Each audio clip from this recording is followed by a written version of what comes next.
Hello. As per usual, I have no idea what I'm doing, so if you can let me know if you can hear and see me. Apparently there's a few of you here, which is lovely. Thank you for coming. I hope I've done it right. It was a bit confusing the way YouTube was doing it. It was asking me to download encoding software and a streaming. I was like, oh, this seems a bit intense. I just want to come on and chat with you guys. Oh. Hi, Dylan. Gotta get comfy. I haven't filmed a video or done a live chat or anything in so long. Hi, Sue. Hi, Charlie. That's good. I'm glad. And I know this was, hi, Annie. I know this was so last minute. I thought about going live yesterday and then I chickened out and I don't know. I just decided I was going to finish my breakfast and come on and say hi. Hello, everyone. Thank you for coming. I was nervous that everyone had forgotten about me. It's been a few weeks. Hello. Hi, Natalia.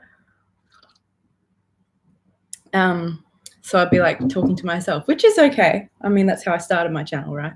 Talking to myself, basically. How are you all? Oh, this year has been shit so far. Hello, so glad to see you. Oh, thank you. Thank you for coming. This year has been a shit one so far. I mean, like, I haven't had the worst year ever. I know people have crappy years, but it's just been emotionally quite draining. And I mean, it literally all started off New Year's Eve with my grandparents' house being threatened by the bushfires. Like, that was my New Year's Eve, was listening to the, because I don't know if you guys have ever like tried to follow, I'm sure everybody has, tried to follow along with like an emergency of some kind. It was the same with cyclones in Townsville, where it's like Twitter and, you know, news and everything, you'd get heaps of information until it was kind of like actually happening or impacting an area. And then you can't get any information. And so what I always do then is usually you can find links to broadcasts of emergency radios. And so I listen in on that, which is, it does get a lot of really good firsthand information, but it's also fucking traumatizing. So that was my New Year's Eve. Hello. Oh no, Dylan. Oh, that's no fun. Hello, everyone. Thank you. Hey, Laurie. Thanks, everybody, for coming. Yeah, and then it just kind of didn't get much better from there, because then the following week, the fire came around the other side of the river and there was an emergency warning for their suburb of like, it's too late to leave. Take cover now as the fire approaches. So that was how my year started. And I got a lovely troll who gave me a hard time about the fires, which I did take not as well as perhaps I take other trolly things, but it was really fucked up to wake up to that. So I have turned off notifications for comments because I've noticed, like, some people were saying, oh, you know, maybe they deleted it because they changed their mind. It's like, no, they came back at me several times before I turned off notifications for comments. So just FYI for trolls, I've turned off notifications, which means that if you're going to be one of those assholes who comments and then deletes, knowing that that means that I will see it through a notification, but I won't be able to block you or respond to you, which is what they do. Like, I know people deliberately do that, because you can't block them if there's no link to them, which there isn't. You just kind of get the little notification, if that makes sense. I've turned off notifications, which is a little bit shit. It means that it's a bit harder for me to go through and find comments from nice people. Especially if you're commenting on older videos, I might not see them as much as I have in the past. So I'm sorry about that. But I've just decided I just don't want, like, if you're going to be an asshole who does that, I just don't want that coming through anymore. Because that was shit. And yeah, I did get really angry, but I'm not sorry about how angry I got. So, but yeah, that's kind of was just the beginning of my year. And then other stuff has happened, and health stuff and mental health stuff and family stuff and best friends moving. And it's like I said, not a terrible year, just hasn't been a fun year. And so I kind of feel like I started the year off balance. Does that make sense? So that's why this week Blair and I did my glasses are really dirty and it's annoying me because I'm looking into the sun. What was I saying? Yeah, Blair and I did like a big cleanup. Like, not everything is perfect. I still have like books lying around. Of course, I have books lying around all the time. But, we kind of like did a pretty good clean of our house, and I've got some stuff to take to Savers. I feel like this week, I woke up yesterday and I read for an hour. I have barely read any books all year, which is breaking my heart. So I just decided that this week I'm kind of like starting fresh. Like, I owed some people some post, which I was supposed to post weeks ago, and I hadn't done it. I did it yesterday. So I'm just like, finally, I'm one of those people that when I'm stressed, I avoid. I'm just like, I'm just not doing anything. I'm really good at that. Or distracting myself with other things. So this week I'm like, I'm going to make my way through this fucking like to-do list that has been stressing me out. And one of those things was to hop on and say hi to you guys. And I'm hoping that today I will make a video or two, although I've been having trouble with my editing software too. I filmed and edited 2 videos with the help of my Discord friends. We had some ideas for a video that would be fun, and I did it twice, Laurie, and it got corrupted. So I'm going to have to try that again at another point. But anyway, that's my big ramble of like, poor me, but that's where I've been. Oh, wow. There's so many of you here. I'm so happy. I thought everyone would have forgotten about me and be like, who's this bitch? We haven't seen her. Like, we've seen her like twice all year. Who are you? Hello to anyone I didn't say hello to personally. Hello. It's lovely to have you here. Here in Portugal, we have a lot of fires in the summer too. It's really scary. Are all of your loved ones safe and well? Yeah. So I have like my cousin's family. They were kind of in an area that had a lot of fires, but it was mostly my grandparents. They live in Bateman's Bay, which for the first kind of week and a half of the year was like the area that was the Clyde River fire was the really big one, or one of the really big ones. And the first vlog I ever did on this channel was in Mogo and Bateman's Bay, which were some areas that were like Mogo's, basically half of Mogo is gone from what I understand, what I've heard. And like Nelligan, I spent time at Nelligan. I don't know if everybody saw the fiery that went viral, although he's been sacked for telling ScoMo to get fucked. ScoMo's our Prime Minister.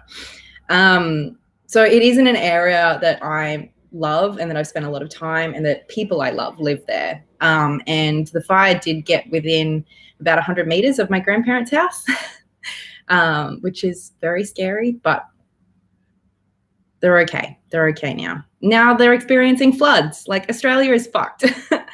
The other thing that was really hard was secondary, the smoke. There were several days where Melbourne, I know it was worse than Sydney and Canberra, but there were several days where I just literally couldn't go outside, and even the smoke was coming inside. Just like it was a weird thing too. I think it kind of did something to people mentally in Melbourne, Sydney, and Canberra, because like looking out your window where you can normally see the city and you can't see anything, and like being impacted in that way in a city, it felt weird. It felt apocalyptic. It felt. I think it really messed up people mentally, like not being able to go outside, being worried when you would be able to go outside, smoke coming in the house anyway. Like masks and air purifiers were sold out everywhere. I spent $700 on a fucking air purifier, but like I have asthma and it was really scary. And so I've had friends who know I'm very politically active who've never been interested themselves, kind of being like, I'm scared to go to a protest, but is that a thing I should do? Or like, when's the next climate protest? Can I go with you? Like, it changed something in people, which I suppose is a good thing, but it was weird. It was scary in a kind of really dark, quiet way. I don't know if any of that makes sense. What's your opinion about the Marielle Tarot? I don't have it, and I'm not personally attracted to it, although I know for some people it's amazing. Katie, we are recording the Speaking of Which podcast right now. Hi, Skylar. And we got your notification. We love you. Oh, thank you. And I listen to every one of your podcasts, and I love them. And thank you for understanding me, Skylar, when I talk about like the Guild Tarot and Soul decks and stuff. Skylar gets me. Hello. Hey, Pandora. I'm so sorry you're dealing with that. I have at times as well. Hang in there. You are awesome, unique, and talented. Oh, that's for Dylan. Nice, Dylan. Oh, I hate how the chat jumps and then I lose my spot.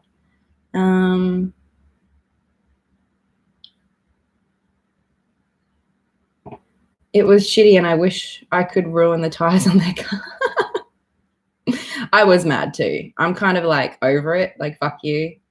I know they kind of kept commenting, and I know a few of you saw it. I responded to a few of their comments to explain, like, it's not my job to educate you. It's not my job to make you feel better. It's not my job to go to the fire lines with a hose and die of asthma. You know, like, that's not. But they kind of just kept going. So then I did manage to block them. So I don't know. Who cares? I'm over it. People are stupid. Fires have been heartbreaking to watch. One of the US firefighters that was killed lived near me here in Florida. Yeah, that was pretty fucked up. That kind of impacted my dad quite a lot because he's a health and safety manager who works with the contractors who were here. So that was horrible. That was really sad. What do you enjoy more, Book of Shadow tours or altar tours? Probably Book of Shadow tours because I'm such a nerd. Veronica. There was Veronica. Hi, Veronica.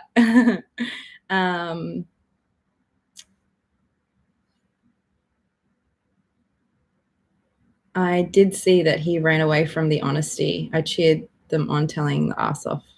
I don't know what that's about. Hi, Maddie. Hey, Katie. Yes, I agree. Breathing was terrible. The smell was so strong. I felt bad complaining, considering those directly affected, but it was bad. It was scary. It was. I think we were. Yeah. I don't know. It feels like it was kind of a big moment for a lot of people living in Australia. It seems healthier and less expensive to prevent breathing difficulty, asthma. Yeah.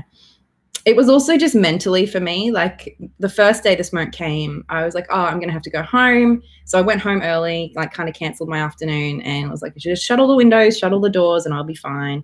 By the afternoon, it was inside, and I had 4 asthma attacks in a week. And so it was like this idea that I'm not safe in my own home from this fucking smoke, and we don't know when it's going to be going. Summer's like just going to be like this all the time now, or at least regularly. So yeah, it was really hard getting air purifiers because they were all sold out. So I was like, just give me whatever. I don't care. I'm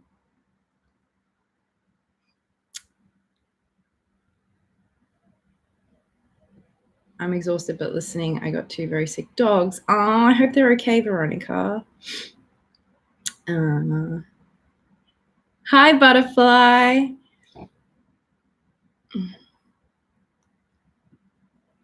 The smoke was crazy. I live in Argentina. For a day or two, the smoke came here. Yeah, the smoke circumnavigated the entire world. It went east out over New Zealand.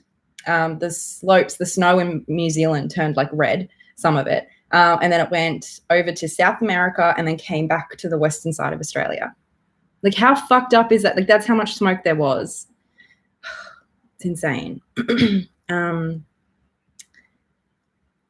Oh, I'm sorry, Veronica.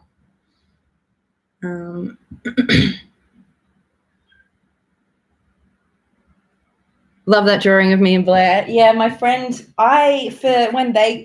Sarah and Chris, when they got engaged, I got a cute little picture of them made. And so for Christmas, Sarah got one of me and Blair. Aren't we cute? I love it. Yeah, she just gave it to me last weekend. I was on the Gold Coast for the Eurovision Australia Decides, and she came down and gave me that.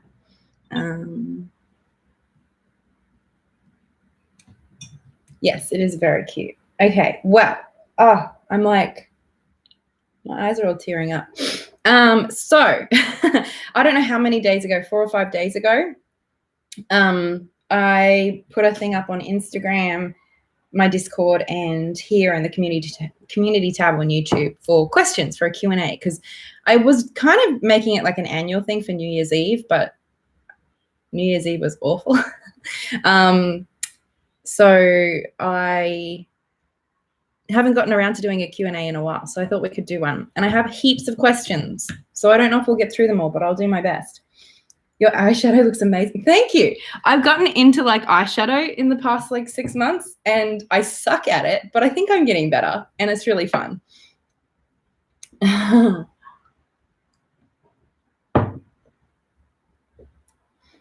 So I have, my tea's getting cold. I always do this.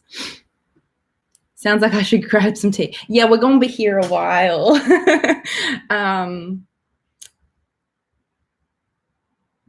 I have some distant family down under myself. I hope you're all fine and the fires died down. Yeah, I think the fires are kind of settling down. But the reality is fire season kind of goes until the end of March. So hopefully, I don't know, hopefully we don't have any 2 more terrible days. It's really good. No, I spent so much time fixing it. I put so much like of this dark green on my lower lash line that I looked like all saggy. But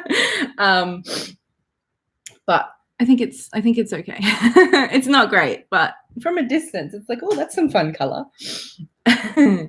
Anyway, yeah, it's fun. It's fun. I've been having a lot of fun. But should I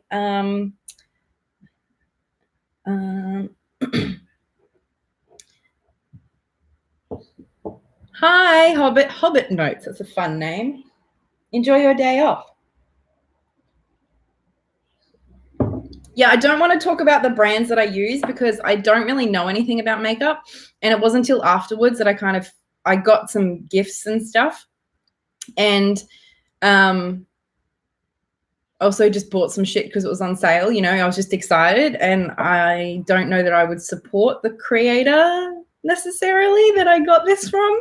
So I'm going to wear it, obviously. I don't want to waste shit, but I don't want to be like, you know, advertising their brands and stuff. But it is very pretty. Bye,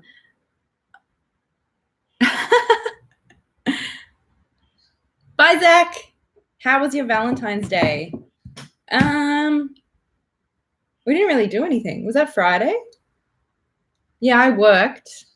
And Blair took Thursday and Friday off because there was a new WoW expansion or something. I think he made me something though. I think he made me dinner. But anyway, should I get stuck into some questions? I'll start with the ones on the Discord because I asked you guys first. Reby 101 Books asked, I would love to see a video demonstrating an easy spread for beginners. So I have a lot of questions that aren't really questions. They're more video recommendations. So I have a whole video of spreads, like easy spreads for beginners. So I might have to link that for Reby. Sounds like a solid, loving relationship. It is. We just don't really care about Valentine's Day. Also, I mean, I think Valentine's Day should be called Cook Got Cooked Day. Cook Got Cooked Day. It was the day Captain Cook was killed by the hi, I'm new to your channel, also Aussie. Wish I could get a cuppa, but I'm at home. Aww.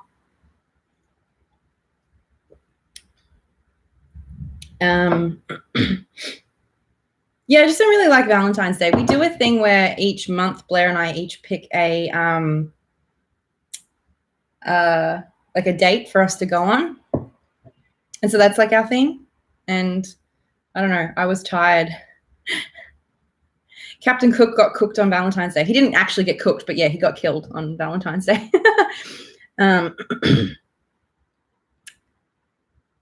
So that I think is more historically interesting than, you know, everyone trying to book fancy restaurants.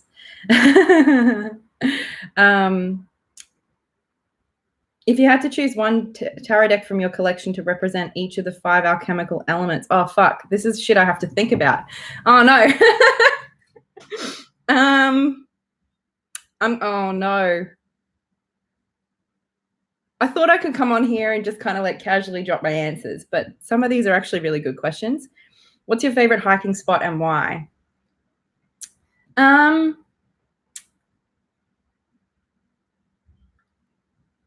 really like I always say Sherwood Forest, like in Robin Hood, but it's Sherbrooke Forest is beautiful. In Jellybrand, there's a really nice walk too. There's lots of really great ones. My favorite walk that I've ever done, though, was out at the Grampians, which I vlogged, but that was mostly because I had so many wonderful people with me. Is that the fire, earth? Yeah, I think so, like the elements. But I don't know. I have to have a good think about each of my decks and which one, like Fountain Tarot feels very airy. Whispering Spirits feels very earthy. These are just decks like straight off the top of my head. I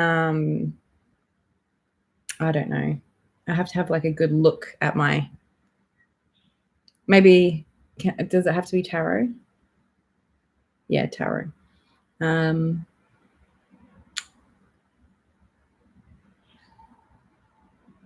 I took my mum to Disney on Valentine's Day for Villains Night and we rode Peter Pan. Oh, how fun.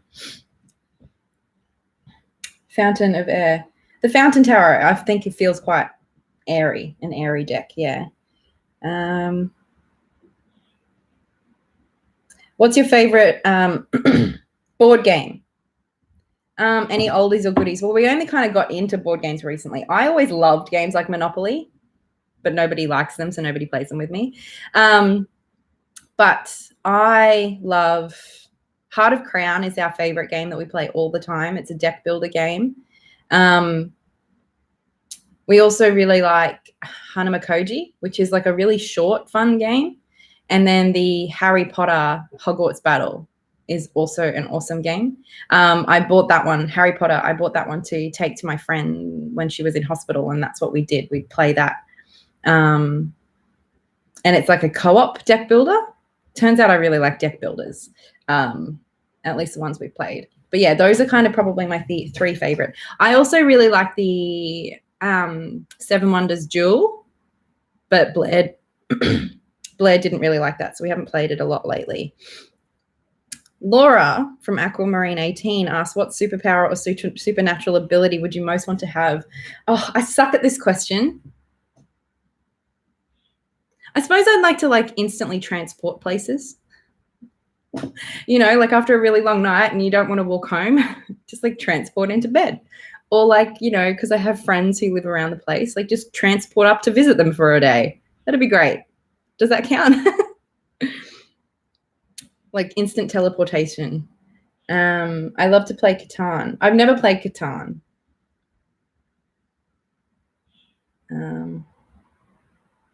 Shuffling my Fountain Tarots. You're making your list. Nice, Brian. A lot of board games are like very colonial or invasion sort of style. We do have the Quest of El Dorado. Someone got that for us, and it's really fun, but it doesn't feel great if you think about it too much. Clank's a new game we've got, and that's really fun too. Teleportation would be so easy. I'd love it. I'd love it. Favorite animals? Dogs. I love animals, but dogs. Like dogs are like my soul animal. I love dogs. I've never played Risk. We only just got into board games, so I'm making my way through that. Don't worry, we'll get to some more. It got really dark all of a sudden. I don't drive either. When we moved to Melbourne, like I used to drive. I used to have a car, but when we moved to Melbourne, like we're lucky that we live in the inner suburbs and we have buses and trams and trains, and like I just don't feel any need for a car. And I mean, when I really need one, like my parents have cars that I can borrow or something, or we hire a car. But no, it's great not having to worry about a car. Place in the world you'd most like to visit. I'd take anywhere, really. I just like going places and walking around. We are going to Japan in May, so I'm looking forward to that. Favorite card in the Major Arcana?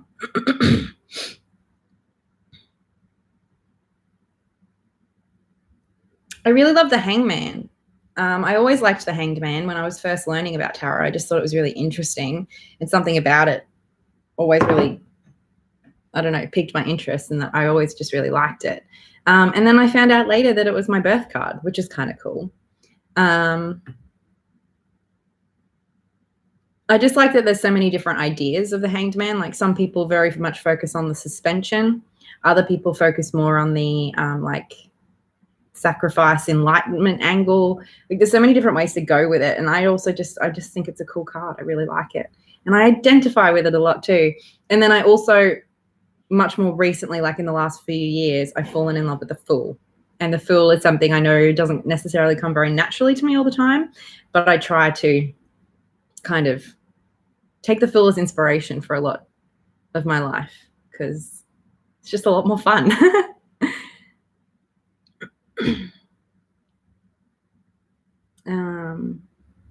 There you go. I was just thinking of Japan. Yeah. Try Forbidden Island. I have been recommended that one. So it's on the list. But Blair's, we already have about 10 or 12 games, which, you know, considering we only got into board games last year is quite, and it's just the two of us, you know, it's quite a lot. So I'm trying to like take it steady. Miss Webb also wanted to ask me about my dancing, but I know so little about K-pop and I don't know how to phrase it at all. So feel free to tell us about that too. Well, I was doing Follow by Monster, which, fam, they're so hard. Like, I know I say that about every one of the dances, like this shit is hard, but this is so hard. And it's just so fast. And it's like with all the other dances, there are some things that I'm just like, I physically can't do this. But for the most part, I'm like, if I try and keep practicing, eventually I'll get at least pretty close. You know what I mean? But with Follow, it's so fast and they do such big movements so quickly. And I'm like, I just don't think my body, I can't move it this quickly. And then I was also away for a week. So I missed a week and I missed like an important week. And then I've just been really stressed and overwhelmed. So I decided to kind of skip out on the rest of this session, like this dance. And next time I'm doing an AT song. I've just forgotten which though. So I still love it. I'm still terrible, but I still love it.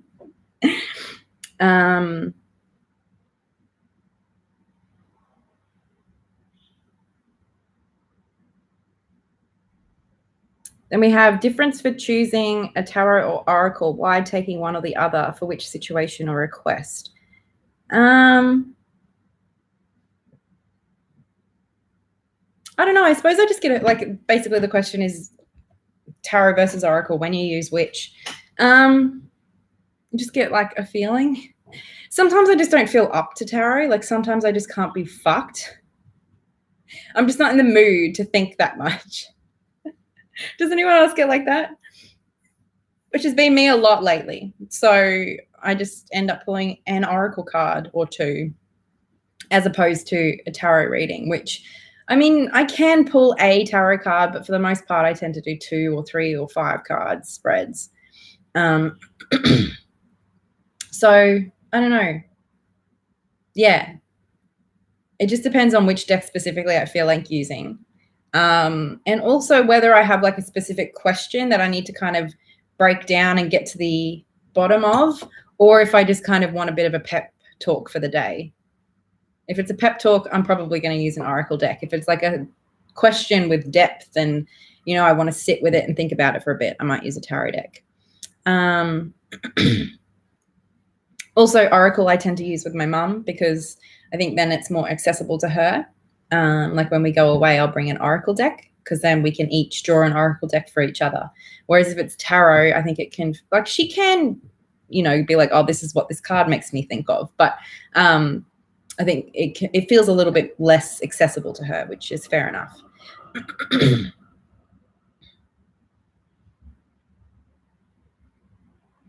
The Hanged Man is 12, right? Said to be connected to Pisces. I don't know about the star sign, but yes, it is number 12. And numerologically, that's my my life path number. The Fool is beautiful, yes. I don't know, gauging from that bit of dance performance you showed in a previous video, you will not. Oh, it's pretty bad. The Fool is magical in a way because it has numerical 0 value, which is a number and not a number at the same time. It's outside of reality in a way. Yeah.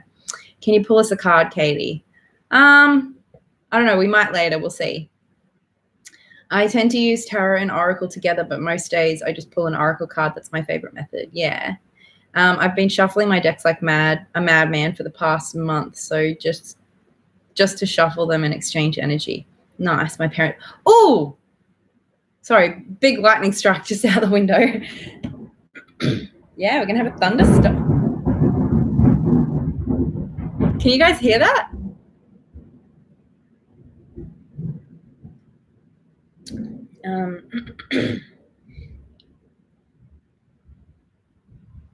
Advantages and disadvantages of historical, geometric, minimalist, animal, esoteric, erotic illustrations. I think it's all just entirely personal preference and what attracts you individually. Like for me, I don't really have much interest in animal decks, and I've spoken about why that is. I don't know. It just totally depends on what you like and what kind of speaks to you, what gets your imagination and intuition going.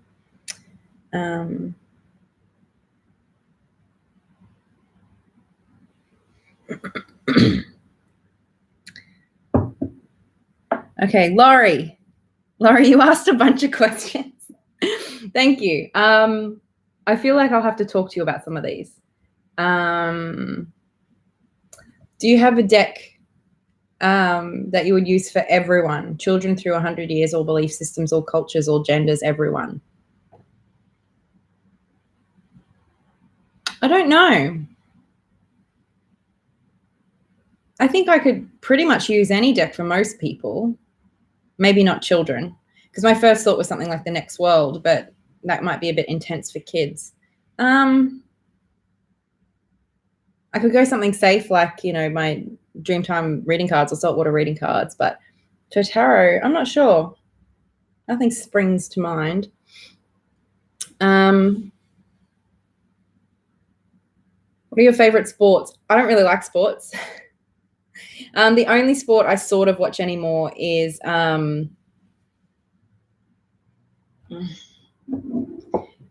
Butterfly still here, or have we lost?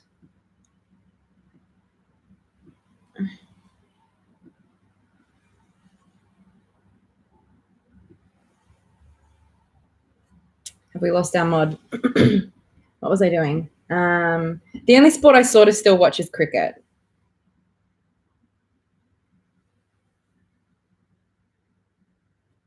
I'm going to make some of you.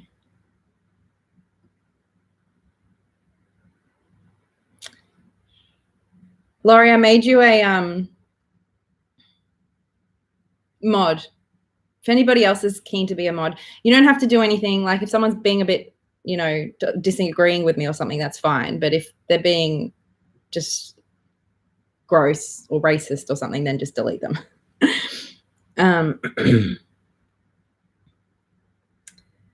Do you have favorite conspiracy theory that you like to research? I love conspiracy theories. Like there's very few that I believe in, but I do think it's interesting to think about the world in a different way. And to think about, I don't know, just that we fucking don't know everything. And anybody who thinks they do is fucking wrong. And I just realized my power isn't turned on for my computer. Hang on. I'm just going to switch it on.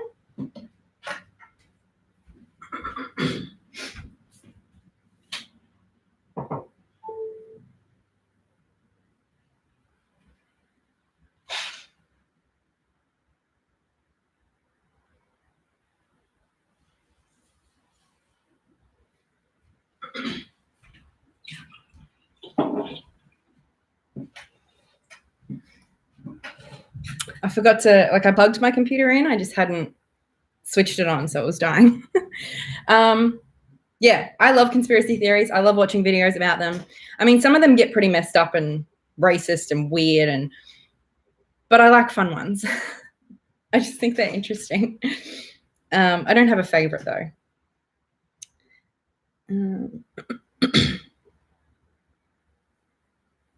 Oh, if you could travel back in time and change an event, change a dangerous or harmful thought process at time to improve the world we are now living in, what would it be? I don't know. And I watch too much Doctor Who. I know that, like, you change something and you think it'll be a positive outcome, but you have no idea. I don't know. I don't feel like I have the right or the wisdom to be able to make a decision like that. Okay. I think those are most of those. Let's check the Instagram ones.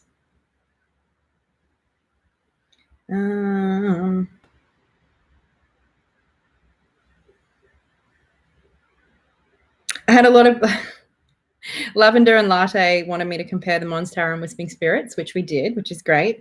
How can you tell it? So A Bad Girl's World asks, how can you tell if you love a deck for the art and how beautiful it is versus if it's a deck you can actually really read with? I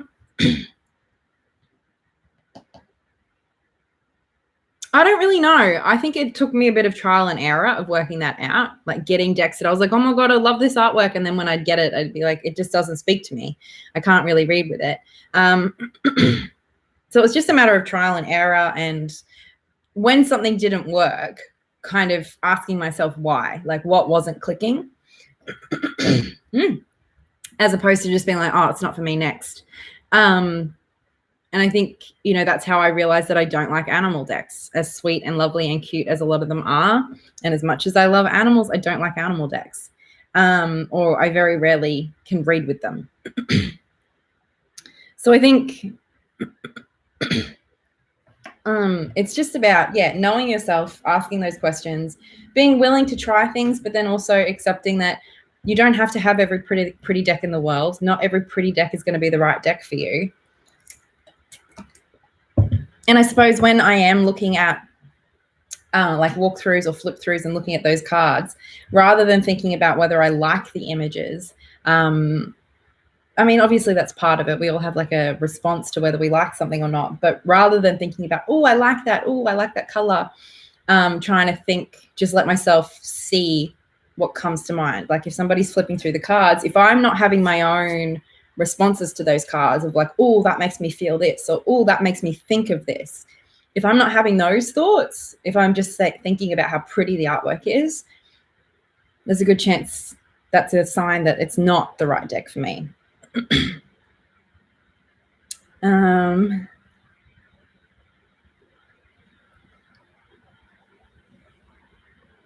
There's a question about the Moon and the High Priestess and how I read those cards.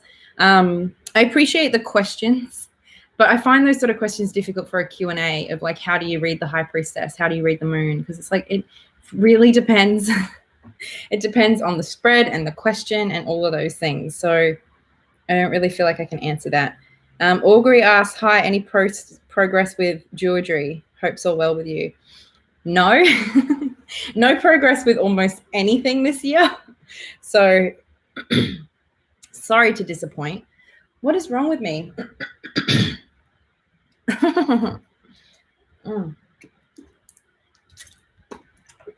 But no progress whatsoever.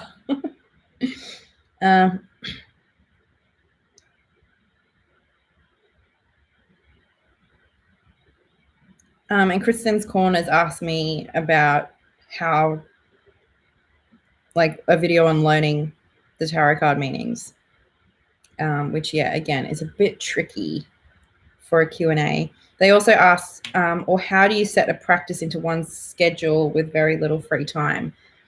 I think it's like scheduling anything. It's about priorities. And if you only have a certain amount of time in the day, which we all do, and you're too busy with things that are more significant priorities, it's going to be difficult, and that's just how it is. I think maybe just kind of the best I can offer, other than general scheduling and organization, which I'm not the best at, is just trying to bring as much of the process of learning tarot into simple kind of things that you can do every day, little things, whether that's pulling a card and learning about that meaning that day or that week if a day is too much. I also like trying to think about things that happen in my life and associating them with a card, or people that I meet and associating them with a card. Just things like that, like little things throughout the day that just get you kind of thinking in and speaking the language of tarot. But then also accepting that you're probably not going to learn everything in a day, and that's okay.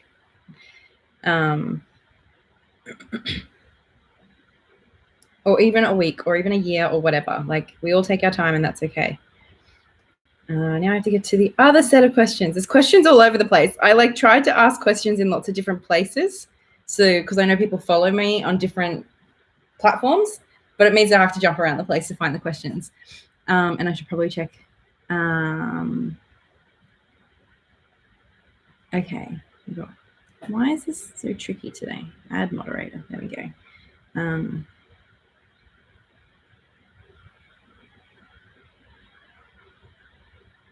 Doctor Who, yes, I'm a big Doctor Who fan. I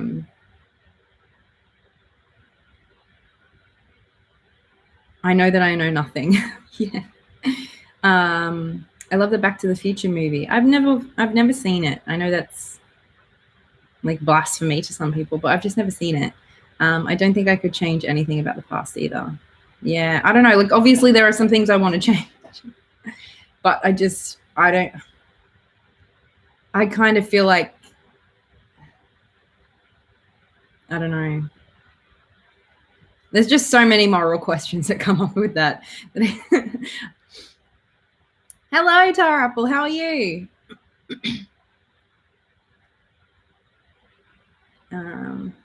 What Australian musicians do you wish more of us non-Aussie people knew about? Any of them, really. It's pretty difficult for people to go from Aussie to worldwide. One of my favorite bands ever is Powderfinger. They're not kind of really around anymore, but one of the best rock bands I've ever heard. And I've seen them a bunch of times too before they disbanded. I don't know. I don't really like listen to Triple J, and I know that's kind of where a lot of Australian musicians, if they do get a start, that's kind of where they get it. Dami M is amazing. Casey Donovan's amazing if you're like into amazing women with big vocal cords. Montaigne just won Australia Decides, which is very exciting. Jaguar Jones was amazing too. I don't know. It's hard to think off the top of my head. I would say my brother's band, but they've just broken up too, which is sad because I loved them. I was about to watch your 2020 goals before I saw you were live. Can't wait to watch. Well, just a heads up, I haven't started on any of them yet. If you have a question, Katie may see it easier if all caps, or if you at me, that comes up bright orange, so that's handy. Thank you, Laurie. There is so much to say about just these two cards. I'd say just read up on them from any source and compare the notes. Yeah. Katie, what got you into bullet journaling? My love of stationery, YouTube rabbit hole diving, and then the fact that it just was simple enough to be useful to someone like me who overthinks everything, but still had enough flexibility to kind of work with me. I don't know. It really worked for me. But how I got into it was because I like stationery and YouTube recommends fun videos to me. Things happen for a reason, I guess. That's not like a belief that I kind of hold on to. I don't think things happen for a reason, but we make meaning from the things that have happened and we learn from them. And I just sort of feel like, I don't know that I don't know. Like, there's been some pretty terrible things that have happened in the world. Oh, I don't know. I would love to go back and somehow teach about all the dangers of climate change, global warming. And I feel like the thing is, people have known about it for a long time. Like, that was a discussion that started happening like 100 years ago. So I don't know. Is it one of those things that it's like people just, we don't listen enough to at least act until shit gets scary? Like, we've had options and alternatives and at least early science for a long time on the topic, and we just didn't fucking do anything. It's not that we haven't had enough time. It's just that we're obstinate. But if you ever do manage to do that, I wish you all the luck, because the world is fucked.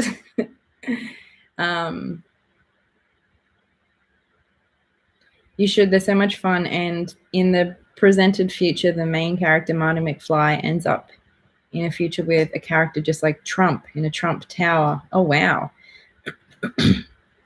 My favorite band is This Moment. They're like new metal band. Oh, cool.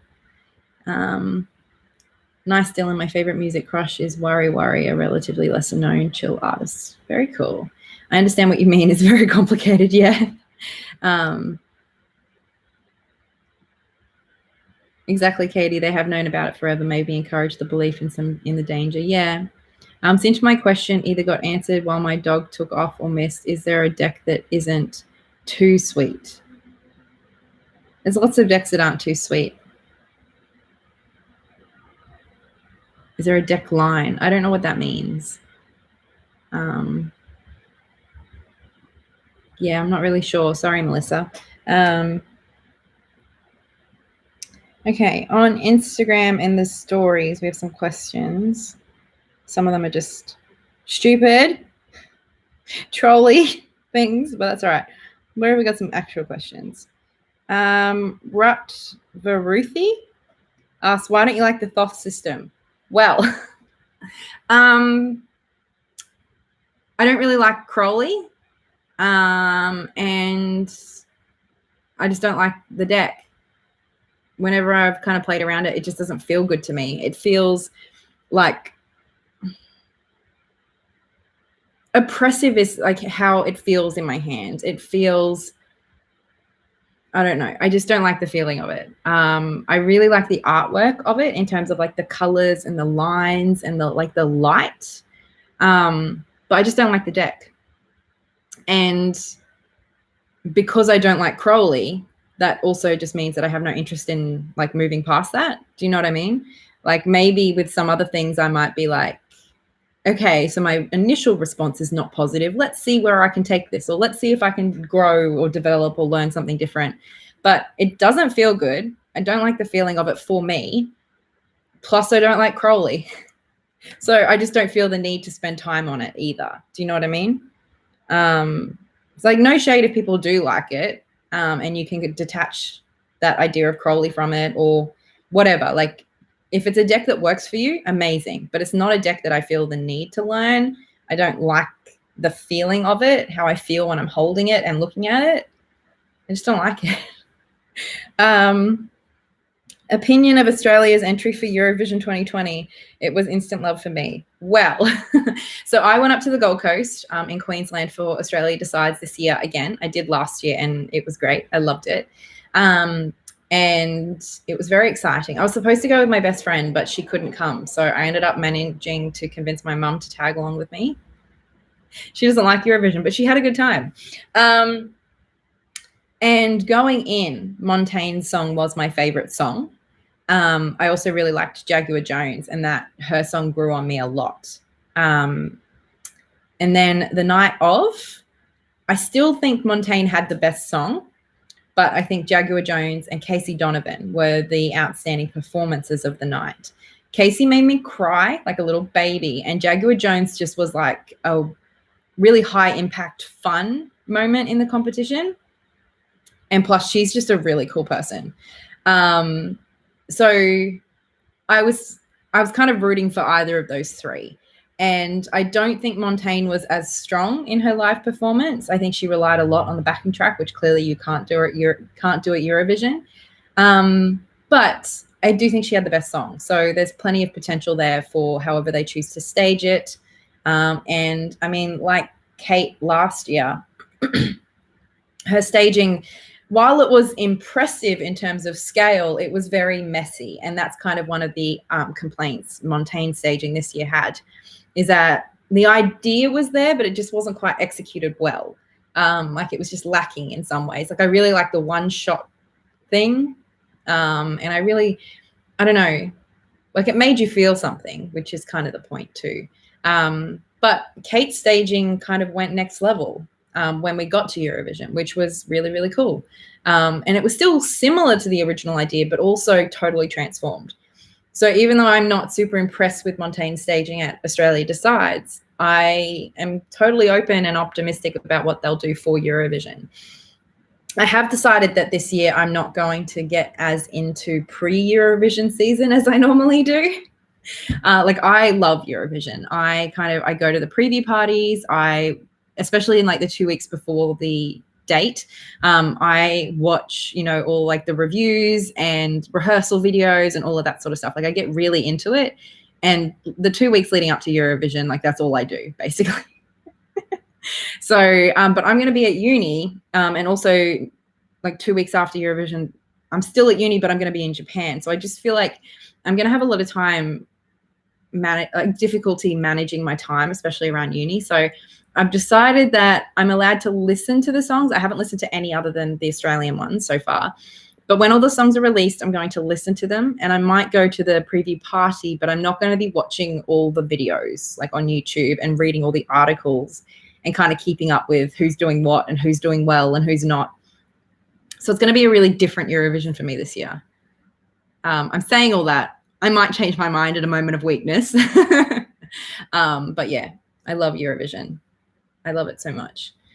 And also Mons. I was so close to Mons. It was ridiculous. He's amazing. And Dami, I've been obsessed with Dami since I spent one of my hospital admissions was for 10 weeks and 1 day. And those 10 weeks were the 10 weeks of the finals for the X Factor when Dami was a contestant. So that was like the thing that I loved. I don't know. I was just really into that. And so I've loved Dami since then. And so then her participating at Eurovision and doing so well. And now I've seen her live a bunch of times at Eurovision events, but also just her own concerts. So that was really cool too. It was a really good weekend. And I got to hang out with my friend Annie, who I posted a picture of us on Instagram. She's one of my favorite people. She's the person who used to send me tea in hospital. So obviously she's incredible. And then I also saw one of my other best friends who we've been friends since we were like 9 or something. So that was really good. And a really good weekend.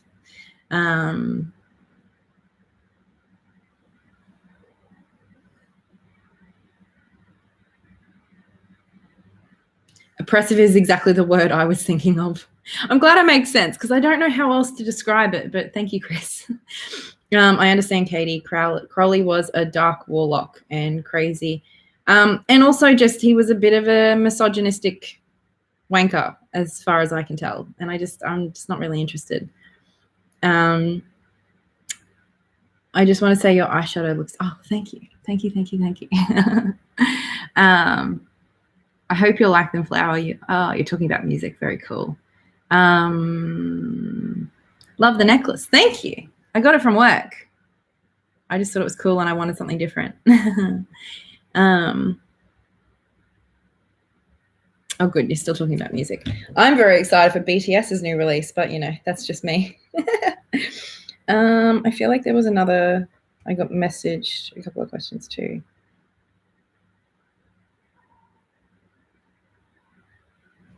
I can't remember now. Okay, let's go over to the questions on the community tab. Okay. Oh, I just swallowed the wrong way.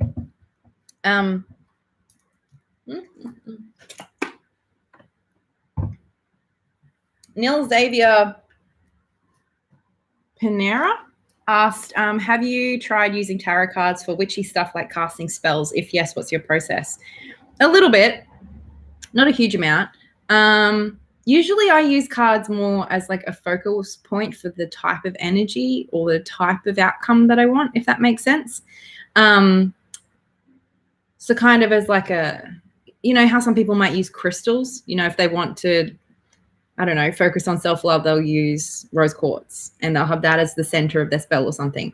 I might do that, but instead of crystals, I'll use a card of some kind. Does that make sense? Yeah.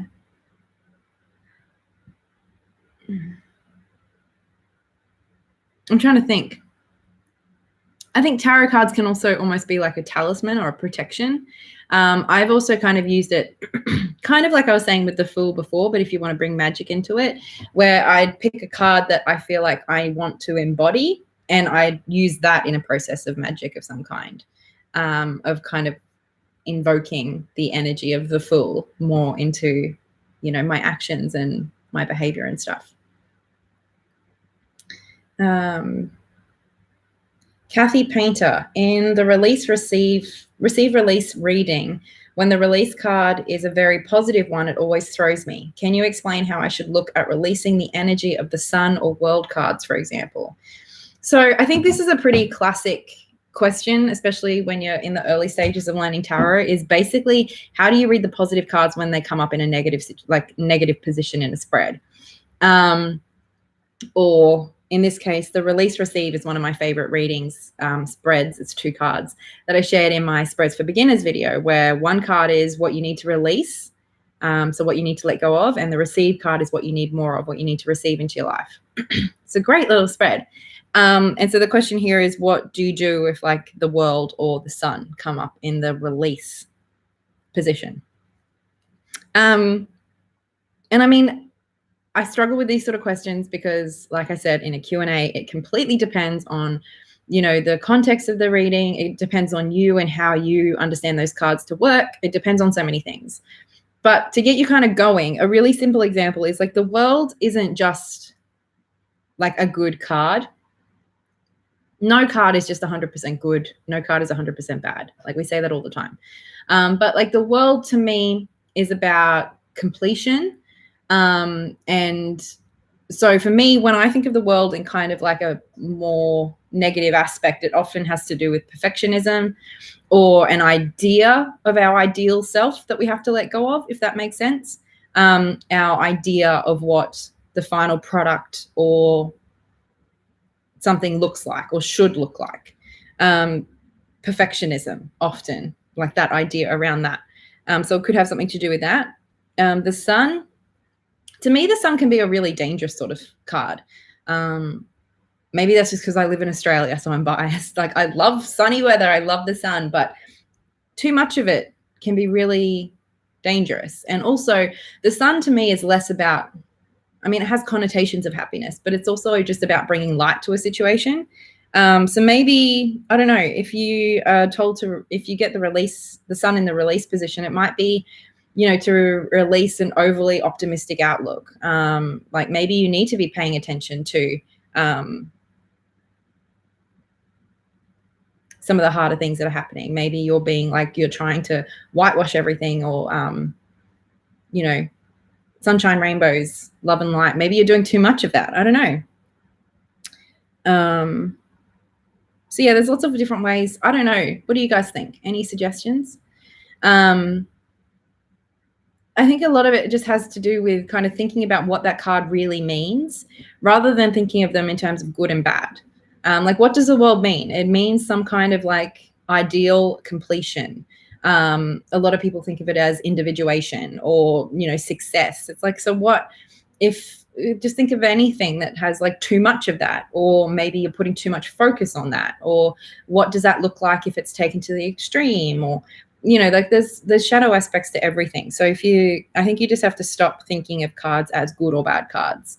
And then that like allows you a lot more freedom to interpret the cards in ways that are actually helpful. Does that make sense? I don't know.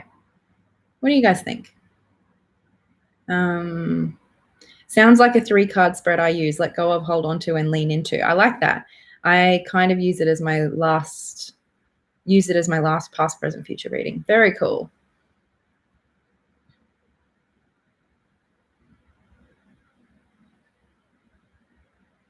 How do you use tarot and oracle to overcome vices, obsessions, or addictions? I feel like I've done videos on this, although now I'm wondering if I privated them because they were about addiction and stuff, and I felt too vulnerable with that. The sun can also be so bright, blinding, but no shade. Some cards have a wall behind, sunburnt, painful. Yeah.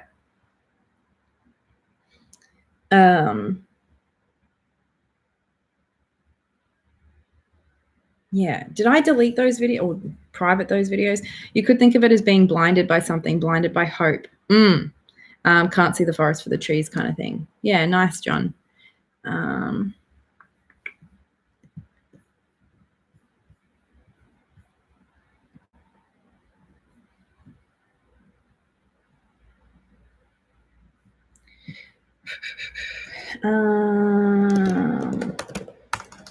just seeing if I...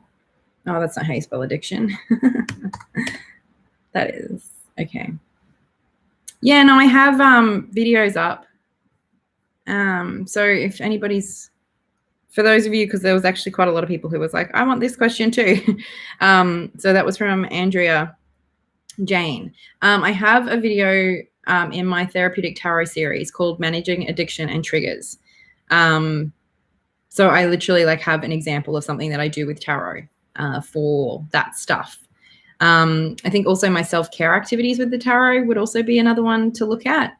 If that's something that's sort of like the therapeutic tarot series, I kind of stopped doing that, partly because of our lovely, all the shit that happened around my like the reason that I made that disappointed video, the reason I've stopped sharing so much of my mental health stuff. That's kind of why the therapeutic tarot series has stopped, which sucks because I love that series, but I just haven't figured out a way that I feel safe and comfortable doing that anymore. And I know I did delete a few of the videos that I felt I was a bit too vulnerable in, because the internet is full of great people and also shitty people. And yeah, but those videos are still up. So check those ones out. And I just don't know how much more I want to elaborate on those without talking about my own stuff. I find that difficult.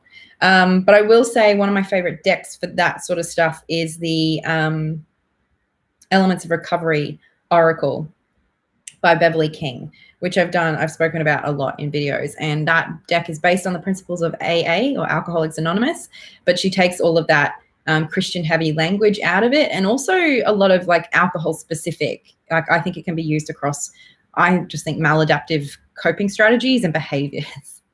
So yeah, I hope that kind of answers. I know it doesn't really.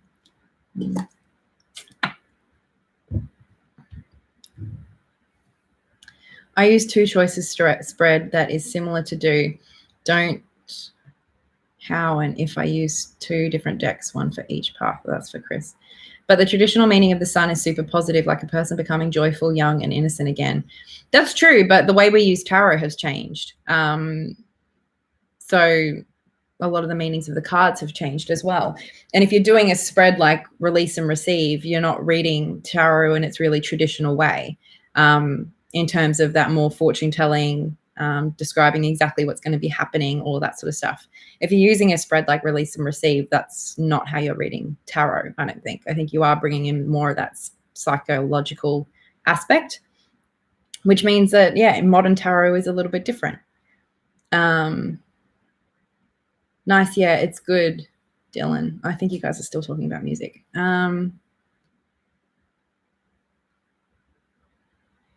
Exactly. There's always been that saying, too much of a something is bad. Yeah, too much of a good thing is too much of a good thing. Yeah. Hello. What's your favorite tarot spiritual practice to get you out of a funk? Bushwalking. Bushwalking, 100%. Connecting with that, getting back to nature aspect of paganism is 100% it for me. And that was from Kate V. Crow. So Angie Ray, have you ever experienced a time in your life when you needed a break from all things woo-woo, like a spiritual crisis? How did you deal with it? I sort of feel like I've been a little bit there for a little while.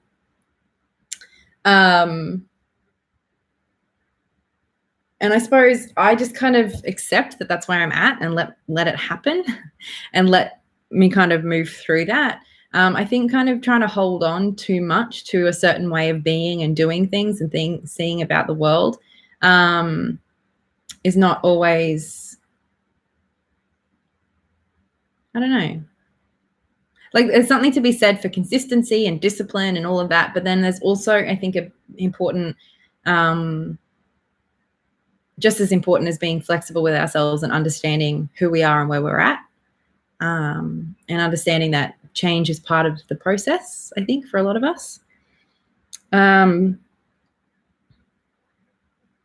I think sometimes with stepping back from woo-woo things, a lot of the times that can be like physical things. I think a lot of us in the woo-woo world have a lot of stuff. And for some of us, that can start to feel a bit overwhelming. And so stepping away from that doesn't mean you're stepping away from spirituality itself. And so I definitely have felt that in the last year or so, where I just don't want stuff around me. Like I did a big cull of my tarot decks and I still kind of want to do more. I don't buy stuff anymore, really, like in terms of, crystals and whatever else. I don't know. I think that's all okay.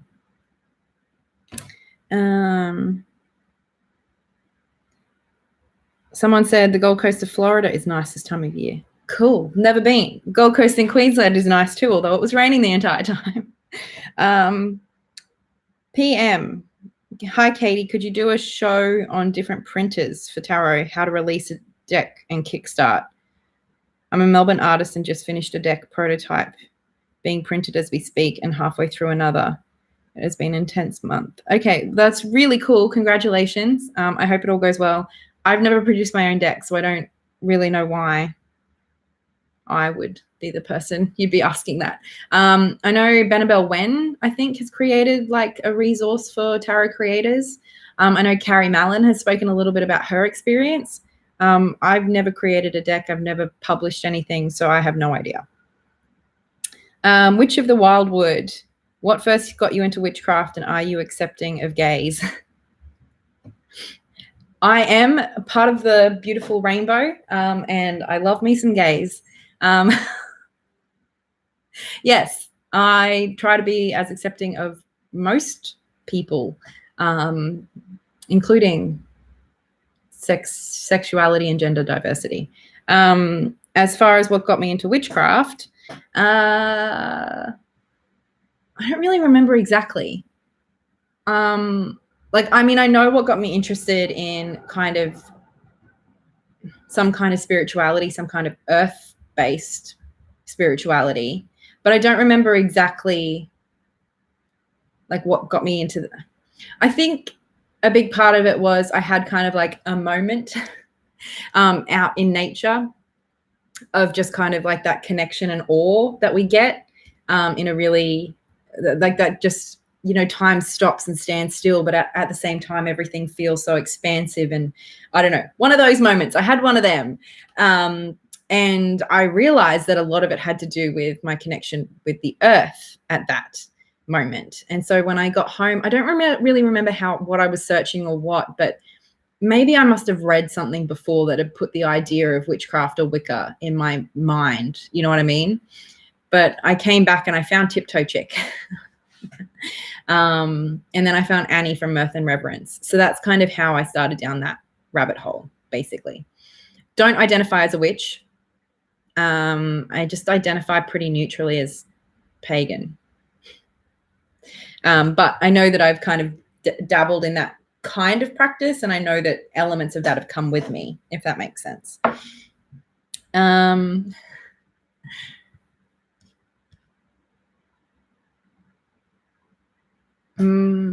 I think it was Tom Benjamin said each card starts from neutral. At least that is where, yeah, definitely. And I think if we can't see each and every card as, I mean, I think some do more often than not, they have positive connotations, whereas others tend more towards the negative connotations. But if we can't, it's like people aren't wholly good and wholly bad. Like, I don't know, that kind of absolutism is just, it's limiting. And I think that's what trips people up a lot of the time when they're reading tarot, is that this card is good, this card is bad. It's like this card might be difficult, this card might present challenges that are uncomfortable, this card might feel unpleasant a lot of the time, but that's not inherently bad. I don't know. Yes, sorry, Katie, I'll teleport myself back now. I don't know what that means. Icarus myth.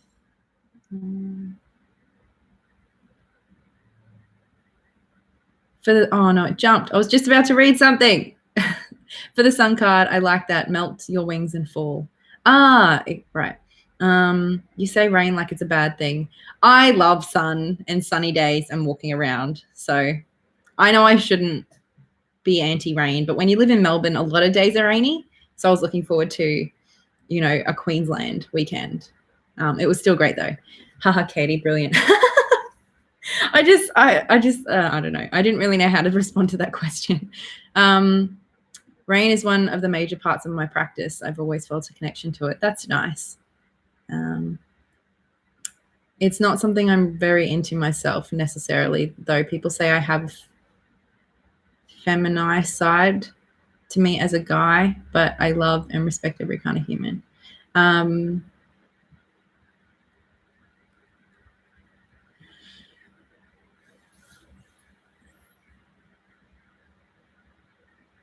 Okay, we're talking about playlist stuff now. What do you, Mystic Sunchild asks, what are you most excited about in life right now? I don't know. Lots of things. I'm excited about, I don't know, love, Blair and me. I'm excited about my friends and my family. I'm excited about dancing. I'm excited about my job. I'm excited about going to Japan. I'm excited about turning 30 this year. I don't know. I mean, January and February have been hard months with just like a lot of stuff going on that's been challenging. But in general, my life has just been so fucking great the last couple of years, you know, for the most part. Which is at once it almost sometimes feel like I don't know, I don't want to get all dark and weird, but I'm just really happy most of the time at the moment. And so I try not to think too much about it going away, more rather just like celebrating what I've got right now, which can be hard staying in the moment with that sort of stuff. But I'm very happy. Full Spectrum War Paint said, I loved your video about spiritual practice and how you came to the craft. Could you go into more detail about your craft and Lilith? Lilith is a part of my practice, was a part of my practice like several years ago, and has just not been a part of my practice for years. And so I know a lot of people are really interested in Lilith and my journey with Lilith, but I have nothing to add and haven't like the reason I haven't spoken about it in years is because I haven't done anything with it in years. I don't know if that'll change again in the future. I don't know. But I kind of just felt like that ended and that was okay. Like we'd done what we needed to do together and then it was over. Which was a bit sad because I liked the idea of it, but wasn't sad in the sense that it was like, it was done. We were done and that's okay. And I think it was also a big shift in my beliefs and what I wanted from my practice. And I don't know. I don't have anything to say on that. I know people keep asking, but I'm sorry to disappoint. I don't have anything interesting to add. Tabitha82 asked, what are you looking forward to in 2020? I think I kind of answered that. In terms of like events, going to Japan and turning 30. And 2 of my best friends are turning 30 this year too. So I don't know, we might have some parties and some good times. White Dragon Flame asks, how did you and your fiance meet? Blair and I met in 2010 at Telstra. He'd been working at Telstra for a few years, and I started working there as like a contract casual thing. And I was there like 2 months, and it fucking broke me. Telstra is like our big telecommunications company in Australia. And so I worked in the call center, and so did Blair, but Blair was like a bit higher up and fancier and dealing with harder stuff and fixing complex problems because he's techie and clever. Whereas I was just like straight up the first person small business customers would call up and complain like with a problem. And small business people are really mean because they're not, I don't know. They just basically demand to have anything fixed immediately, but refuse to kind of go through any troubleshooting process, and then would also refuse to like any cost to them. They'd be like, just fix it. I'm like, there's no button where I just fix it. I don't know. Like, can you try turning it off? No, just fix it. Anyway, I did not cope well in that environment. I hated it. I absolutely hated it. That was probably one of my worst. That's when I think my drinking really started to get out of hand, was when I was at Telstra.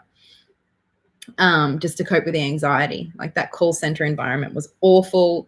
And just people were nasty. And then also like Telstra, working in Telstra is hard, just in terms of like you still have to call people, and nobody, I don't know. It was just shit. I hated it. So I quit after like 6 weeks or 8 weeks or something because I was just going mad. But I did meet Blair there. And I don't really remember. I think I asked him to come out for a night. Like some friends and I were going out clubbing and dancing, which is not really his scene, but he came out anyway. And I was just being friendly because I don't know what the word is. I'm bi or pansexual in the fact that if I like you, I like you. It has nothing to do with your genitals. But I also kind of am not really attracted to anyone. Like I don't really think of anyone in that way until I like them. And then I'm like, oh, I'm going to get up on this. So I didn't really think of Blair. Like I just don't think of anyone like that. And so I just liked Blair and was like, hey, come hang out with me and my friends. Let's go dancing. Let's, you know. And he did, which was kind of like but he was really uncomfortable the whole time. And one of my friends was like, you know, he's here because he thinks you're cute. And I'm like, no, he doesn't. Whatever, just shut up. And then the next day I messaged him to see how he was. And I don't remember how. Basically, he invited me over to watch Happy Feet.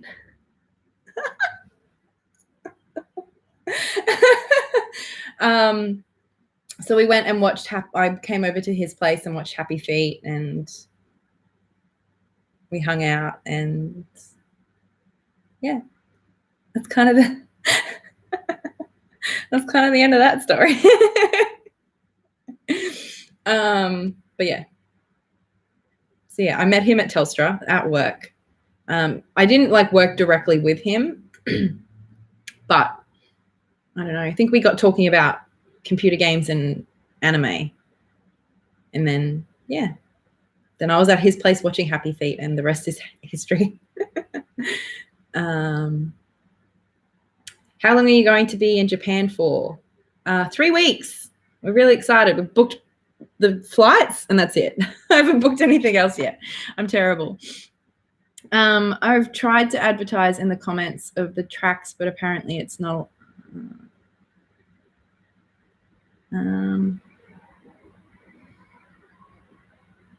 Speaking of love, I've been using the Yogic Path Oracle deck, and a lot a lot. And the past 2 readings I pulled Krishna, who was the god of love. Nice.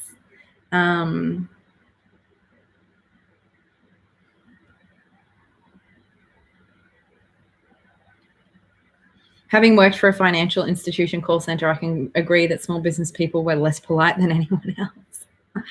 Yeah. I worked in a call center for a few months, then I was done. Yeah, I think that's when I'd always been an anxious person, but that's when my anxiety just like went next level.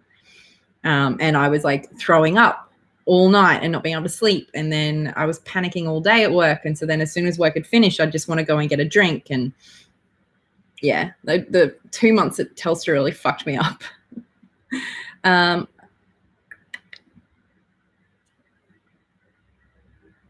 I do work at times as a phone triage nurse for emergency rooms. It can suck at times. Yeah, that's intense work though, Laurie.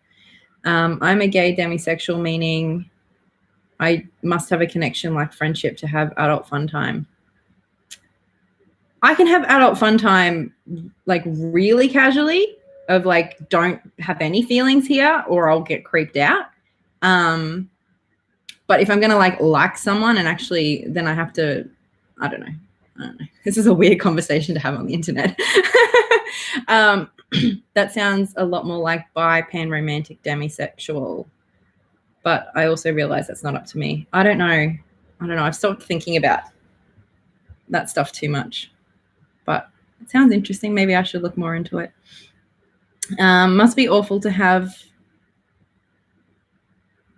to porn and lie to people all day on the phone. Didn't lie to people. I'm not really sure what that's supposed to mean, friend. 3 weeks in Japan. Is that the meaning? It sounds more like healthy to me. Yeah. I worked 2 years in escalations for large appliance deliveries, and it was rough.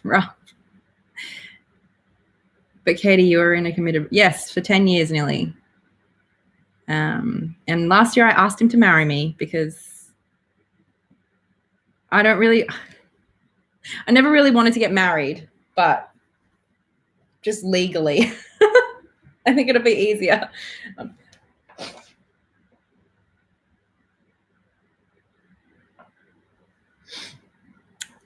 Had to blow my nose.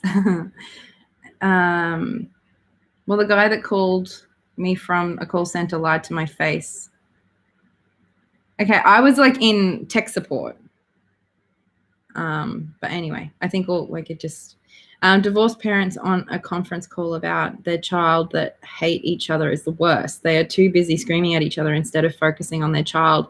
Oh my God, that's awful. For anyone interested in learning about asexuality, aromanticism, demisexuality, even Wiki is a great starting point. Cool, thank you. I had a panic attack at work once because the member on the phone was irate and my super was in my face trying to tell me what to do when I was handling just, oh, that's awful, Mandy. Oh, call centers is something I could just never do it again. Just awful. Fire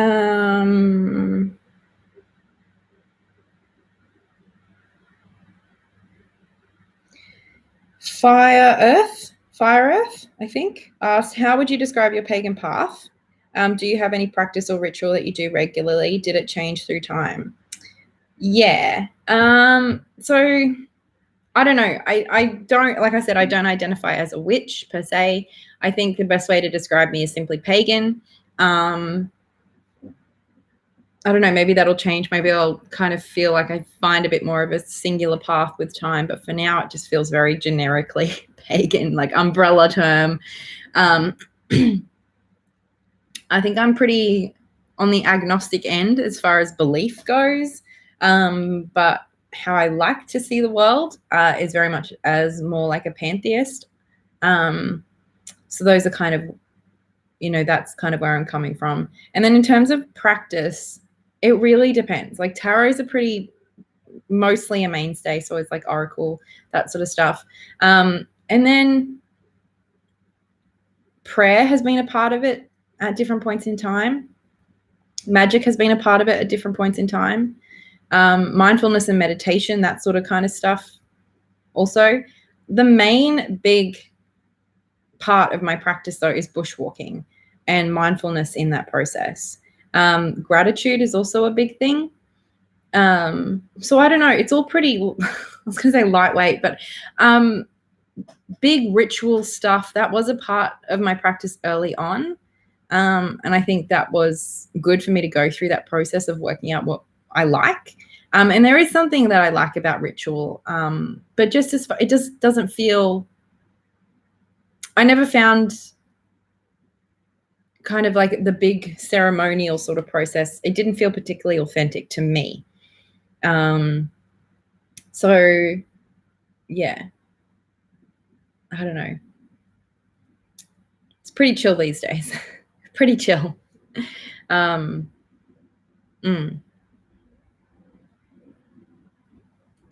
think, though, that might be all of our questions.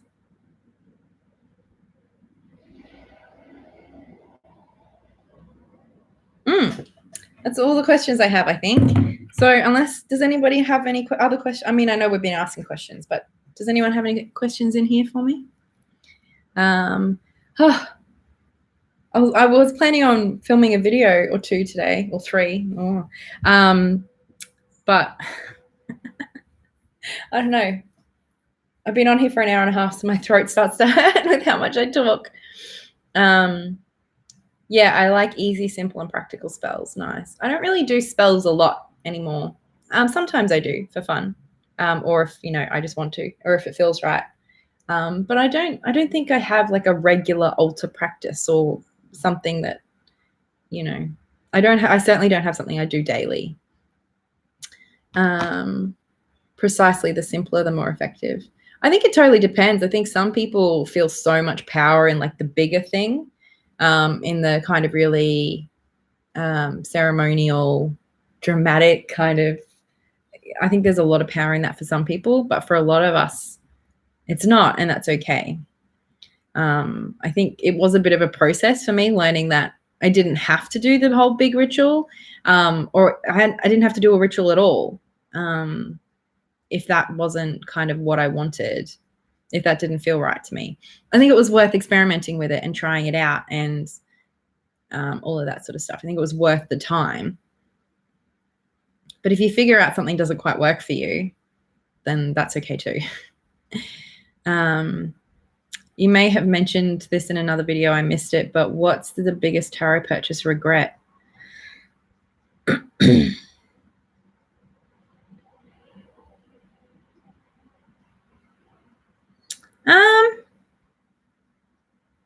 I'm not sure.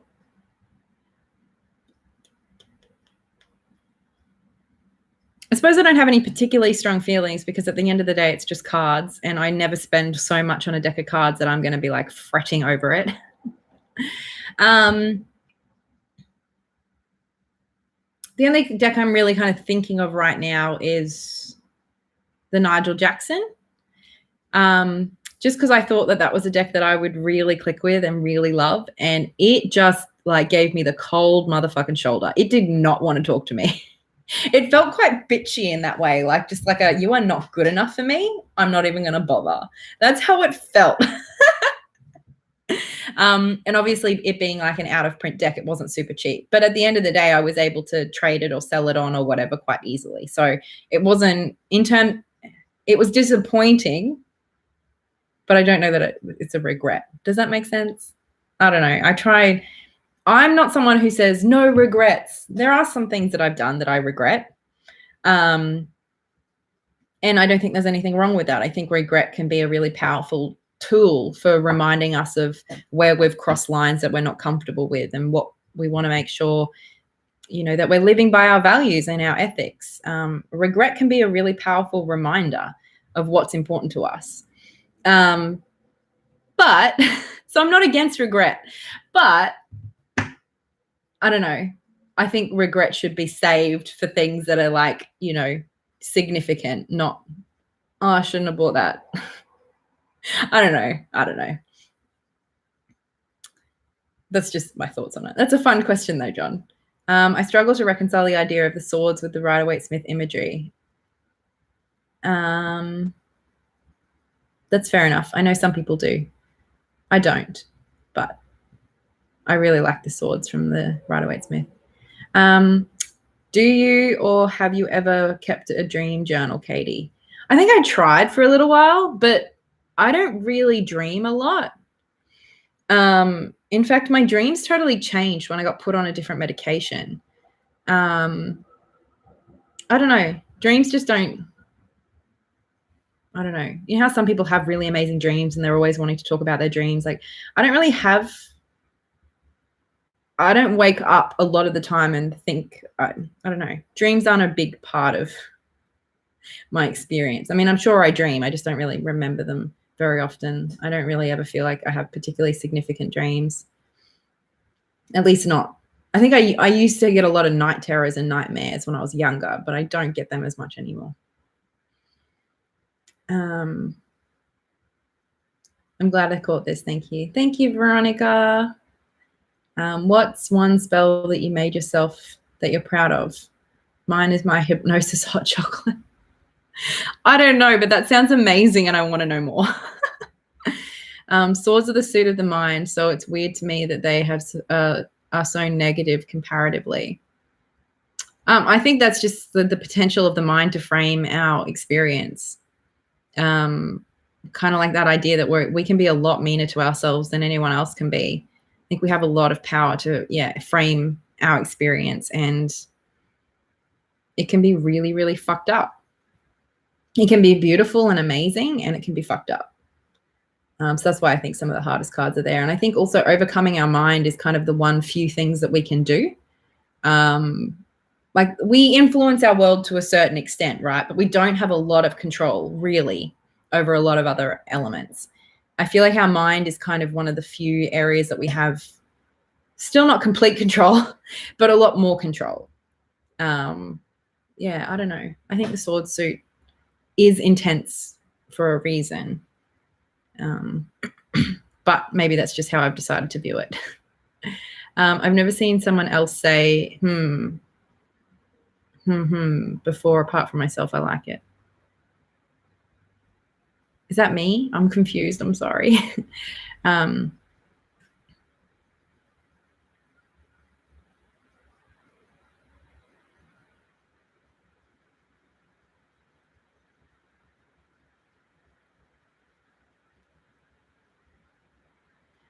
I felt that way too. The Three of Swords is heartbreak. Where is the logic? I did a whole video, I think, on the Three of Swords. I think I might word things a bit differently now because it was a very old video, but I think I've spoken before about my idea of the difference between the cups and the sword suit, and the difference between emotion and mental. It is so dark in here all of a sudden, or it's been getting dark. And I think the Three of Swords fits in the swords, at least for me and how I've come to see the cards. Because to me, the cups isn't about emotion. And I've said that before. To me, the cups is about connection. And yes, that's often a very emotional experience. But at the core, I think if I had to break down the cups and what the suit, if it governs one specific thing, if there's one theme for all of the cups, it's connection and relationship. And so the swords is about our mental experience. And I think a lot of the time, pain and emotional pain is just as mental as it is, like I spoke about like the head pain and heart pain. And the two can be very similar, but they're also quite distinct, I think. That's why for me, like depression, anxiety, all of that stuff, it makes sense. I feel like there's different types of depression or different causes of depression. My experience of depression, I think, is a much more swordsy experience, whereas I know for others, more feelings of like loss and grief, I feel like would have more to do with the cup suit. Whereas kind of like the turmoil and the torment that we put ourselves through over what ifs and whys and all of that. I think that has a lot to do with the Three of Swords. It's like the mental turmoil we go through when we've had a difficult emotional experience. I don't know if that makes sense. But everybody has to approach the tarot in their own ways. And I know for a lot of people, the swords is a big reason as to why, like the Rider-Waite-Smith swords is a big reason as to why they jump to Marseille, because it just doesn't make sense to them, and that's okay too. When I come to different lives and meet YouTubers, I get a Harry Potter feeling very often and then classify them with my magic hat. I love Harry Potter. I love Harry Potter so much. Exactly. To me, it should be expansion and growth of thought. And sure, if the thought is regret, then it can be bad, but it can also be great and innovative. I think it also depends if you are really focusing on numerology and element, how a lot of people read Marseille. If you're really focusing on that numerology, I think it can be harder to work with the Rider-Waite-Smith. Numerology is something I pay attention to, but it's not the core thing that I'm focusing on when I'm thinking about the threes or whatever. But I do also think of the growth that comes from pain and kind of being forced into an opportunity for change or yeah, I don't know. But like you say, it can be good or bad. But I don't know. I really like the Rider-Waite-Smith. It makes sense to me. I think a better way to look at the Three of Swords is that it's learning from heartbreak, learning from a relationship, how to make the next one better. I like that, John. A valid point made about the sword suit. Hey, Lou. Hi from chilly Canadian prairies. Oh, I thought it said parties, but that's just because I can't read. But hi, Lou. Hypnosis hot chocolate is to help me fall asleep since I have insomnia. That's amazing. Not that you have insomnia, but I love hypnosis hot chocolate. I love it. That's amazing. Exactly. Growth, a light bulb moment. I think of cell division too for some reason. Oh, that's cool. I like that. Is Book of Shadows or something similar something you use in your practice? I do have a Book of Shadows, but for me it's more like a fun art, creative expression and record of inspirational or spiritually relevant or significant things. I've showed it a little bit, like briefly, I think in my 2020 goals. I did kind of flip through it a little bit. I kind of have had other books where I more take notes of things or I record, things, whether I've done magic or something, I'll do more of a recording. But in terms of like Book of Shadows, mine's kind of just, I draw very rudimentary, often copied pictures and, write out things that I've read in books that kind of really stood out to me as significant or that really kind of felt like they summed up a part of my practice or little details from books, things like that. So I don't know.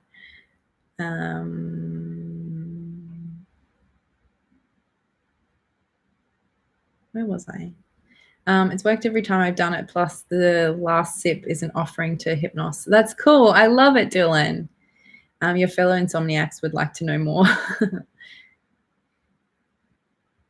John, I'm actually getting prepared to restart my YouTube channel. Nice. No idea why YouTube blocked your last comment, Dylan.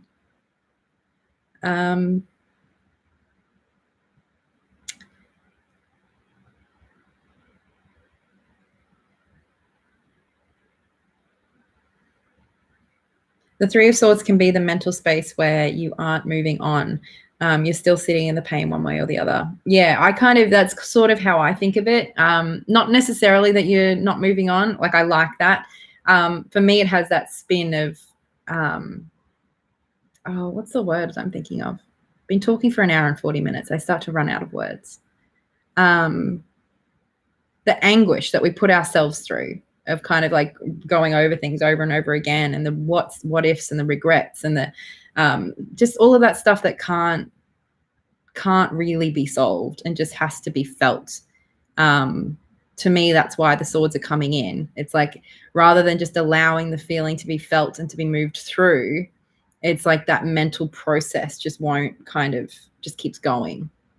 And that creates more pain.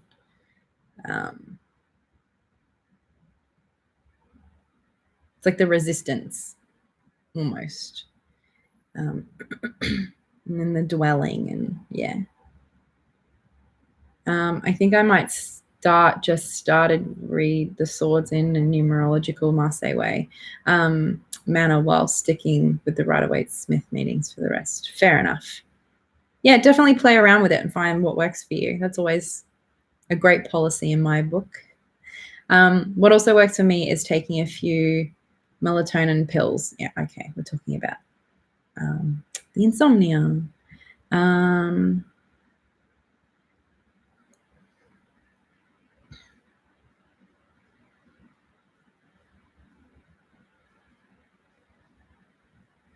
I record a lot of what I learn and experience in various notebooks, but haven't decided if I want to create a formal book of shadows. That's fair enough. I feel like there's a lot of like pressure on the idea of what a book of shadows is or should be. So I have a beautiful book, but I've kept the like my book of shadows pretty chill. And that way I just enjoy putting things in it. And that's what I mean by saying it's kind of like a creative process more than anything. Just I get to kind of sit down and write out things that mattered to me, that felt significant to me, and draw little pictures. So I have like a nice record of things, you know. I hit show flower. Anguish, yeah. New to your channel and learning lots. Thanks for sharing. Hi, Pamela. Is the wildfire? So the bush, we call them bushfires. I've heard a lot of Americans like correct it to brush fires, but no, we call it bush fires because that's what we call, like we call it bush, like that's where it is. It's out in the bush. So our bushfires, I don't think they've ended. And like I was saying earlier that bushfire season technically goes for another month or so, but it's definitely improved. The situation's improved a lot.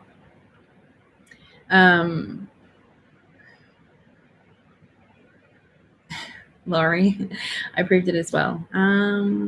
Everyone is so civilized and friendly here. Yes, it's good.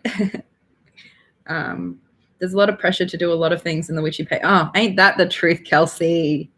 Yes, loving what I'm learning, new to tarot, and started learning from Katey more about tarot. Thanks. That's great. How fun.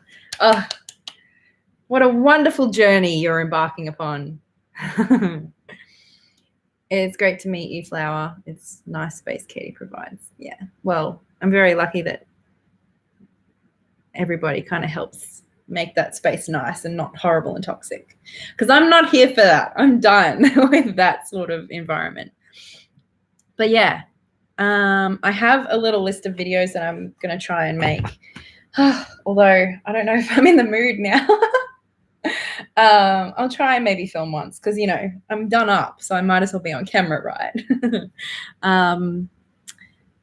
But yeah, I actually have a video, like a topic that I want to talk about. It's one of those topics that I really should have filmed the video of like a year ago, but just didn't really feel comfortable. And now I just kind of really want to do it, but I don't know whether it's worth it or whether it's going to sound like I'm dragging stuff up when that's not really the case. I just have always wanted to talk about a topic because I have different thoughts on it. I don't know. Look at me being so cryptic. No, I just have some video ideas that I've been meaning to get to that I sort of just want to fucking film, you know?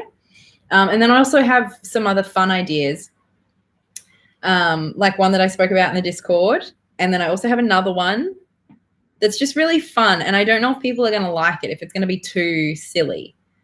But I also kind of don't care. I really decided, like, I still want to do serious videos when I want to, but I do not want to put that pressure on myself of always coming up with like hardcore content that's going to make people think and change their lives. Like, oh, that's so much effort and so much work. And it also takes a lot of vulnerability. And I'm kind of just like, I'm up for that sometimes, but a lot of the time your girl just wants to have a good time. So yeah, I don't know. I'm kind of feeling weird about my channel. I don't really know what it is. I don't know what it is. I don't know what my channel is anymore. Because I don't use tarot nearly as much as I used to. I still love it. And I just kind of am like, I don't know. I don't know what I'm doing on the internet. Help me. I don't know. I'll figure it out. I've been on YouTube for like 5 years or 6 years or something now. It's insane. I don't know. And after like 400 videos, I just kind of want to do something a bit fun, you know? I just want to do something a bit silly every now and then. It's great to meet you. Oh, yes. You look beautiful. Oh, thank you, Laurie. Love that you're sharing light and kindness. We need that in the US these days. I think we need that everywhere, don't we, Pamela? Do it. Yes, Kelsey. What time is it there? It is 1 p.m. on Tuesday. So it's lunchtime, really. I did have a late breakfast, though. I had avocado on toast. It was great. Suddenly get a crazy idea. What if they sectioned up the bushlands in Australia and dug moats around it so that the fire could spread from one, couldn't spread? I think that would have a pretty big impact on the soil and irrigation and also the animals kind of moving about. Like if the moats were big enough to stop a fire, like those fires are massive. And also like the fire jumps ahead, like it can jump kilometers ahead when they're that big. But I think the main thing I would guess would be, it would probably be quite damaging to the environment in terms of, water, soil, and animals. Like the animals wouldn't be able to move around as easily, especially animals like koalas and things. And ultimately, I think there are some things we can do to minimize the bushfires. But really what the problem is that we don't get enough rain anymore. And when we do get rain, it gets sold off to cotton farms rather than being, allowed to go through the rivers and all of that natural stuff that should be happening. Also, there's a lot of deforestation happening still in Victoria, and I think in New South Wales too. And then climate change. Like we've been warned for a long time that Australia would feel climate change early on, and we would feel it fucking hard, especially in Southeast Australia. And where have the bushfires been? Southeast Australia. The warnings have been for the last 30 years that Southeast Australia will basically be on fucking fire. And that's what's happened, that the fires would start earlier and later, be much more intense, burn a lot more. I think I'm not saying we should accept the situation. I'm just saying that, yes, we have to do the things that help prevent fires as much as possible, but ultimately there's only so much you can do when the climate is having such a big impact. Because it's not just the fact that we've had really hot temperatures, like we've had really hot days, but it's also the fact that it's so much drier and it's hotter for longer. And stuff burns when it's hot and dry. And we also get worse winds, which means it moves faster. So I don't know. It sucks. It just sucks.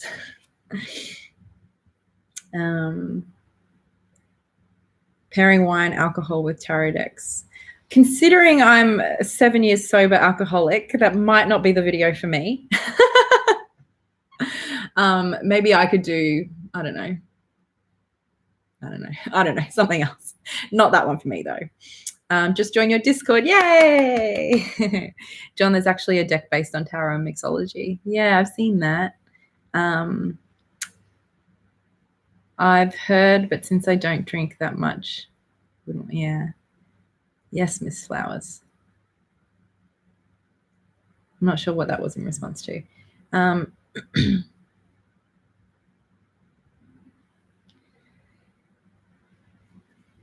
It would be a hell of an experience to actually taste each possible drink for. You'd have to make metal grids the animals can pass, but the fire can't.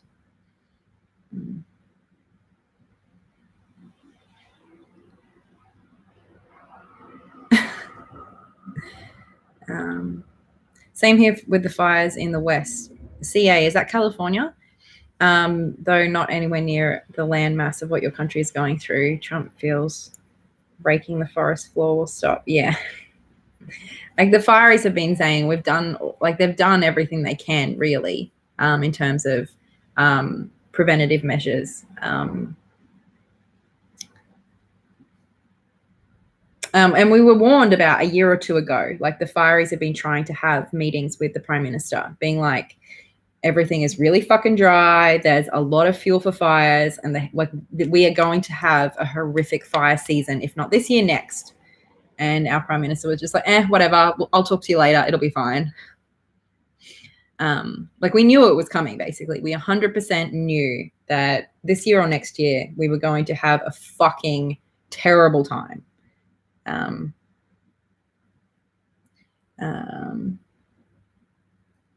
Oh yeah, no, that would be bad. Didn't know, sorry, you could do decks and fancy cheeses. Yes, that sounds fun. Wow, really, Katey, I'm getting to know you. I like it. I thought you were this super innocent person. I don't know, how many of my videos have you watched? I live in Pacific Northwest USA. We've had some horrible forest fires in the past few years. These fires will get worse with time if changes don't occur. It impacts all the countries now, 100%. And I think what's really scary is the fact that we don't really have a lot of kind of like the larger infrastructure is not the right word, but like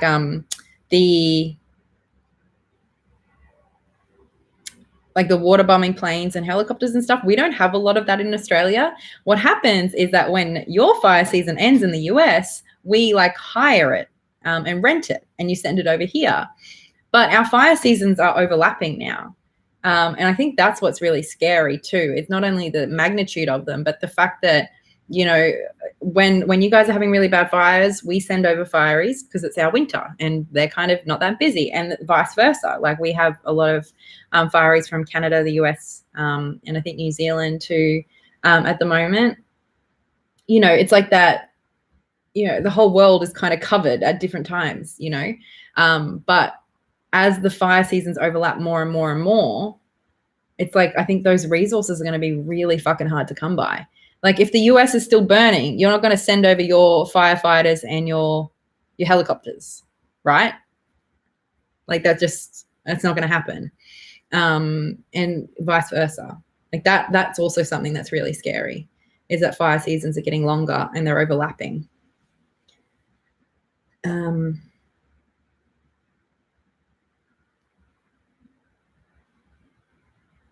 Arizona has a problem with fires too. I live in the Seattle area. Desserts for one-each tarot. Desserts is something I can get behind. The Lovers is totally Neapolitan ice cream. Oh, I love ice cream. My cousins live in CA. I'm in MI. Is that Michigan? And my friends with the fire departments travel to the West Coast and AU, go where the fires are. Yeah. For me, it would be chocolates and tarot. Oh, guys, you're making me hungry. Yeah.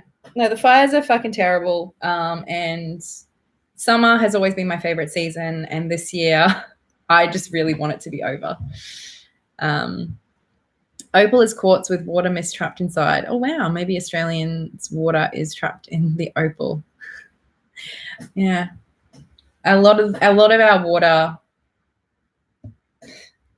I could talk all day about our water problems and fucking fracking in like basin areas, and cotton farmers having licenses to draw water from our largest river system and then sell it back to us for way too much money, even though they're taking more water than they're allowed to, and we know about it, but we also don't care. And then our farmers have no water and everything's dry, and like it's fucked. It's so fucked.